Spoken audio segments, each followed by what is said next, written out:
बहुत पुरानी बात है। एक गांव में एक चुड़ैल का साया था।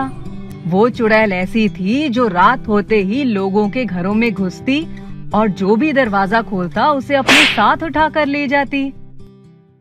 अरे भाई कालिया, तुम्हें पता चला? कल रात को चुड़ैल नाले के पास रहने वाले रमेश को अपने साथ उठाकर ले गई। हाँ भाई झगड़ू, मुझे भी अभी पता चला।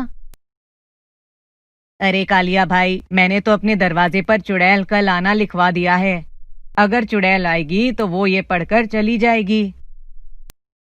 लेकिन भाई झगड़ू, तुझे कैसे पता कि चुड़ैल को हिंदी पढ़नी आती है? अगर चुड़ैल अनपढ़ हुई तो वो फिर कैसे पढ़ेगी? क्या यार, तुम भी यहाँ डर के मारे दिमाग काम कर नहीं रहा और तुम जीजा साले का खेल खेल रहे हो। बात तो तुम सही कह रहे हो। रात होते ही डर के मारे हालत खराब हो जाती है। लेकिन झगड़ू भाई, मुझे पता चला कि रमेश ने भी तो अपने घर के आगे चुड़ैल कल आना लिखाया हुआ था, फिर भी वो चुड़ैल उसे घर से उठाकर ले गई। अरे तुम्हें नहीं पता क्या? किसी ने चुड़ैल कल को काटकर चुड़ैल आज आना लिख दिया था। भाई मुझे तो लगता है ये जरूर ही बिरजू का काम है। उसने अपनी जान बचाने के लिए ही ऐसा किया होगा। अच्छा चलो, शाम होने वाली है, कहीं अंधेरा ना हो जाए। फिर वो दोनों अपने घर चले जाते हैं। और रात में, अब तो रात भी हो चुकी है, चलो देखें सबके घर के आगे चुड़ैल कल आना लिखा है कि नहीं। वैसे ये तरीका तो सबको पता चल गया है। अगर सभी अपने दरवाजे पर चुड़ैल कल आना लिख देंगे तो चुड़ैल समझ जाएगी कि ये सब गांव वाले मिलकर मुझे बेवकूफ बना रहे हैं। इसीलिए अपनी जान बचाने के लिए मुझे किसी और दरवाजे पर चुड़ैल आ जाना लिखना पड़ेगा, नहीं तो क्या पता कि आज मेरा नंबर ना लग जाए। फिर कालिया दबे पांव आता है और अपने बगल वाले घर के दरवाजे पर पहुंचकर चुड़ैल आज आना लिख देता है और भागकर अपने घर में आ जाता है। फिर वो चुपके से अपने घर के दरवाजे के बाहर की ओर देखने लगता है। फिर कुछ देर इंतजार करने के बाद उसे एक चुड़ैल दिखाई देती है। वह बहुत डरावनी होती है। उसे देखकर कालिया डर जाता है। वह घर के दरवाजे पर जाती है, वहाँ लिखा होता है चुड़ैल आ जाना। चुड़ैल घर में घुस जाती है और वहाँ सो रहे आदमी को उठा ले जाती है। बचाओ बचाओ, मुझे कोई बचाओ, कोई तो मुझे इस चुड़ैल से बचाओ, ये चुड़ैल मुझे लेकर खा जाएगी। सारे गांव वाले उसकी आवाज सुनते हैं पर कोई नहीं आता। अंत में चुड़ैल उसे उठाकर अपने साथ ले जाती है। अरे वाह, आज भी मेरी जान बच गई। ऐसे ही रोज करूंगा तो मेरा नंबर कभी नहीं आएगा। फिर अगले दिन सुबह होने पर, अरे झगड़ू, तुम्हें पता चला? रात में फिर चुड़ैल एक आदमी को उठाकर ले गई। भाई ऐसे ही चलता रहा तो अपना नंबर भी बहुत जल्दी आएगा। कुछ तो करना पड़ेगा। तुम सही कह रहे हो भाई, इन सब के पीछे बिरजू का हाथ है। हमें उसको सबक सिखाना ही पड़ेगा। फिर रात होने पर, बाहर कोई नहीं है, चलो चलता हूँ। इतना बोलकर वो फिर कल की तरह पड़ोस के दरवाजे पर कल की तरह लिखे हुए को बदलने के लिए चल देता है। वो चुड़ैल आ जाना लिख ही रहा होता है कि तभी वहाँ झगड़ू और बिरजू आ जाते हैं। क्यों भाई कालिया, तो तुम ही हो जो रोज ये काम कर रहे थे? अरे नहीं नहीं झगड़ू भाई, ये तो पहले से ही लिखा हुआ था। मैं तो इसे चुड़ैल कल आना लिख रहा था ताकि चुड़ैल यहाँ ना आए। अबे हमें पागल समझता है क्या? हमने तुम्हें रंगे हाथों पकड़ा है और अब तू झूठ का सहारा मत ले। इतने में बहुत रात हो जाती है। अरे भाई, बहुत रात हो गई है। हम तीनों को इतनी रात में यहाँ नहीं रहना चाहिए, कहीं चुड़ैल ना आ जाए।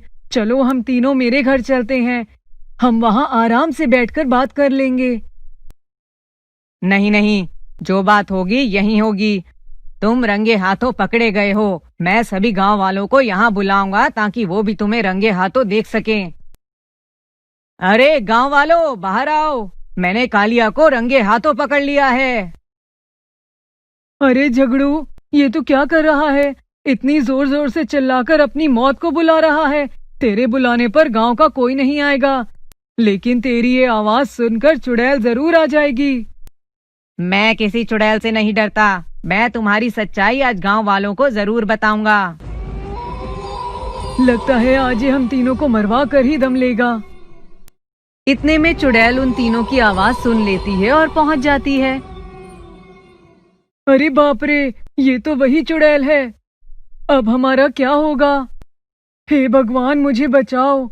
ले झगड़ू राम, तुझे बहुत शौक पड़ा था ना चिल्लाने का, अब ले ले मजा। अरे वाह, आज तो 3-3 शिकार मिल गए। मुझे किसी का दरवाजा भी नहीं खटखटाना पड़ा। चुड़ैल भाभी, झगड़ू को आपसे मिलने का बहुत शौक था। मुझे रोज बोलता था कि मुझे चुड़ैल भाभी से मिलना है, आप पहले उससे मिल लो। नहीं नहीं चुड़ैल भाभी, ये काली आपसे बहुत प्यार करता है। रोज मुझसे कहता है कि आपसे शादी करना चाहता है, और अब देखो कैसे शर्मा रहा है। अरे कालिया, शर्माओ नहीं, चुड़ैल भाभी से अपने प्यार का इजहार कर लो। अरे दैया, अब ये चुड़ैल हम में से किसी को नहीं छोड़ेगी। भागो रे भागो, अपनी जान बचाकर भागो। अरे मर गए रे, आज हम तीनों को कोई नहीं बचा सकता। भागो रे भागो। फिर वो भागते भागते घने जंगल में पहुंच जाते हैं। वहां उन्हें एक गुफा दिखाई देती है। अरे भाई, वो देखो सामने एक गुफा है, चलो वहीं जाकर छुप जाते हैं। फिर वो तीनों उस गुफा के अंदर चले जाते हैं। थोड़ा अंदर जाने पर उन्हें वहाँ एक साधु तपस्या करते हुए मिलते हैं। हे साधु बाबा, कृपया करके हमारी जान बचाओ। हे साधु बाबा, हमारे गांव के ऊपर एक चुड़ैल का साया है। रात होते ही वो चुड़ैल हमारे गांव में आ जाती है और रोज एक आदमी को उठाकर अपने साथ ले जाती है। हम तीनों किसी तरह अपनी जान बचाकर यहाँ आए हैं। मैं जानता हूँ उस चुड़ैल के बारे में। बाबा, अगर आप उस चुड़ैल के बारे में जानते हैं तो कृपया करके बताएं कि वो हमारे गांव के आदमियों के पीछे क्यों पड़ी है। बहुत समय पहले की बात है। इसी गांव में एक नवविवाहित जोड़ा दूसरे गांव से भागकर शादी करके रहने लगा था, लेकिन गांव वालों को ये मंजूर नहीं था, तो उन्होंने उन्हें भला बुरा बोला और उनकी जान लेनी चाहिए। इस दौरान वो औरत तो भागने में कामयाब रही, लेकिन गांव वालों ने उसके पति की जान ले ली और उसे इस जंगल में दफन कर दिया। अपने पति से बिछड़ने के गम से उस औरत ने अपनी जान दे दी और अब वे चुड़ैल बनकर इस गांव में अपने पति की तलाश कर रही है। ये तो बहुत बुरा हुआ साधु महाराज, अब हमें कोई उपाय बताएं। एक उपाय है, तुम्हें उस चुड़ैल को उसके पति से मिलवाना होगा, तभी वो चुड़ैल इस गांव का पीछा छोड़ेगी। लेकिन उसका पति तो मर चुका है, अब हम उसे वापस कहां से लाएंगे? यहीं पास में एक पीपल का पेड़ है, उसके नीचे तुम्हें उसकी लाश दफन हुई मिलेगी। तुम्हें उसे निकालना होगा और चुड़ैल के सामने पहुंचाना होगा। जो आ गया साधु महाराज। फिर वो तीनों उस पीपल के पेड़ की तलाश में जंगल की ओर चल देते हैं। कुछ दूर चलने पर उन्हें वो पेड़ भी मिल जाता है। अरे देखो भाई, ये वही पीपल का पेड़ लग रहा है। चलो हम तीनों मिलकर इसकी खुदाई शुरू करते हैं। कुछ देर खुदाई करने पर चुड़ैल के पति का कंकाल मिल जाता है। किसकी मौत आई है जो मुझे नींद से जगा रहा है? हो तेरे की, ये तो चुड़ैल का बाप लग रहा है। इसने तो अभी अपनी आंख भी नहीं खोली और मारने की धमकी दे रहा है। भूत भैया, हम यहीं पास के गांव से आए हैं। तुम लोगों ने मेरी जान ली थी, अब मरने के लिए तैयार हो जाओ। हम तो आपको आपकी चुड़ैल से मिलवाने आए हैं। भूत भैया, आपकी याद में आपकी बीवी चुड़ैल बन गई है और हमारे पीछे पड़ गई है। भैया चलो ना उसके सामने और उसकी गर्मी को शांत कर दो ताकि वो हमारा पीछा छोड़ दे। अच्छा, क्या वाकई में मेरी पत्नी मेरी तलाश में इतने सालों से भटक रही है? जी मालिक, अब देर मत कीजिए और हमारे साथ चलिए। और चारों मिलकर गांव की ओर चल देते हैं। थोड़ी ही देर में गांव पहुंच जाते हैं। लो भूत भैया, हम गांव पहुंच गए, कृपया करके अपने प्यार को बुलाइए। हे प्रियतम, तुम कहाँ हो? देखो मैं आ गया। अब जल्दी आ जाओ, मुझसे अब और इंतजार नहीं होता। तभी चुड़ैल वहाँ आ जाती है और अपने पति से मिलकर बहुत खुश हो जाती है और वो उन तीनों का धन्यवाद करके अपने पति के साथ उस गांव को हमेशा के लिए छोड़कर चल देती है। तभी कालिया चुड़ैल से प्रार्थना करता है, चुड़ैल भाभी, कृपया करके हमारे गांव से जिन आदमियों को आपने अपने पति समझकर उठाया था उन्हें वापस लौटा दें।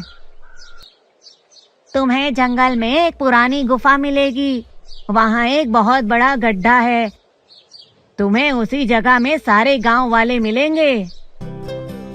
इतना बोलकर चुड़ैल और भूत वहाँ से हमेशा के लिए चले जाते हैं। इस कहानी से आपको क्या सीखने को मिला? नीचे कमेंट करके जरूर बताएं।